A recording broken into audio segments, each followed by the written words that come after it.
Halo semua, nama saya Rizky Terusmana dan kali ini kita akan membahas mengenai subjek hukum internasional yaitu belligerent.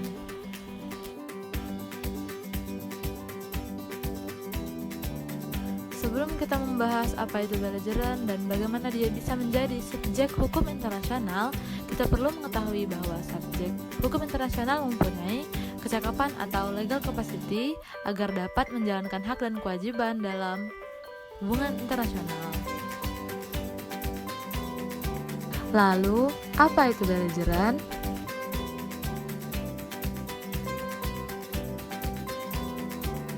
Belligerent adalah suatu kelompok pemberontak yang telah berkembang menjadi kuat dan besar serta menentang pemerintah yang berkuasa.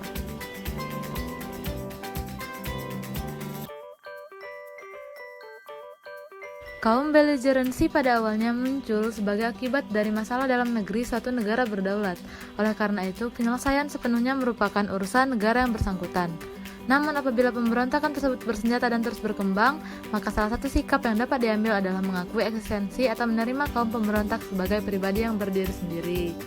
Tidak semua kaum pemberontak itu bisa disebut sebagai belligerent. Ada unsur-unsur yang harus dipenuhi bagi kaum pemberontak untuk mendapatkan pengakuan sebagai belligerent. Belligerent ini juga diatur dalam Protokol Tambahan 2 Konvensi Jenewa, yaitu protokol yang mengatur tentang konflik bersenjata non-internasional.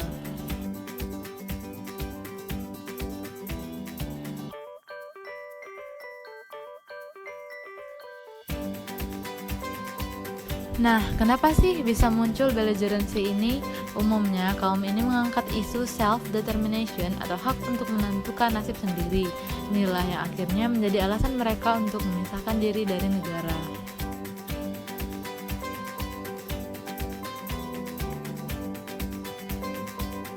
Di satu sisi ini merupakan hak, tetapi ini juga bisa mengacaukan tatanan dan hubungan internasional karena dengan kacaunya satu negara, maka keseimbangan hukum internasional pun akan terganggu.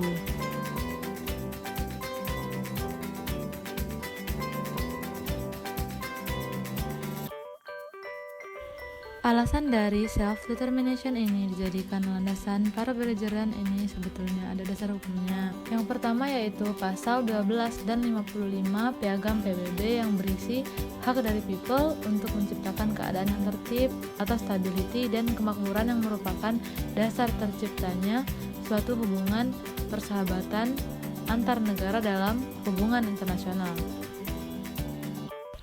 Yang kedua yaitu pasal 1 ayat 1 ICCPR yang berisi all people have right of self-determination by virtue of that right they freely determine their political status and freely pursue their economic, social, and cultural development.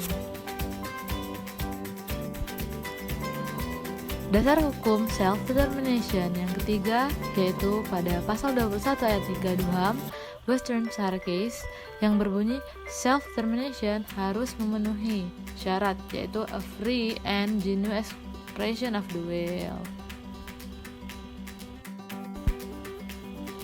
Agar bisa lebih memahami apa itu belligerent, maka sebaiknya kita membahas kasus yang berhubungan dengan belligerent itu sendiri.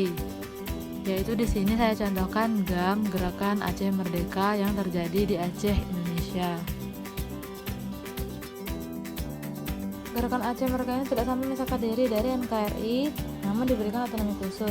Yang menarik dari GAM sendiri adalah GAM ini merupakan organisasi yang sangat rapi dan terorganisir.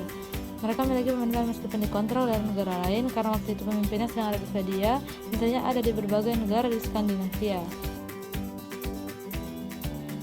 Kemudian mereka juga punya tentara, bahkan pasukan perempuan yaitu Inong Baleh, bahkan pasukannya itu sangat tersusun rapi seperti pasukan nasional. Dilihat dari kondisinya, GAM harusnya bisa dan mampu untuk melepaskan diri. Untungnya NKRI berhasil merangkul kembali sehingga Aceh dan GAM menjadi bagian dari Indonesia. Permasalahan tentang GAM ini sendiri masih menjadi hal yang terus diperdebatkan, apakah GAM termasuk belligerent atau tidak, karena sangat jarang sekali bagi satu negara untuk mengakui adanya belligerent dari wilayahnya.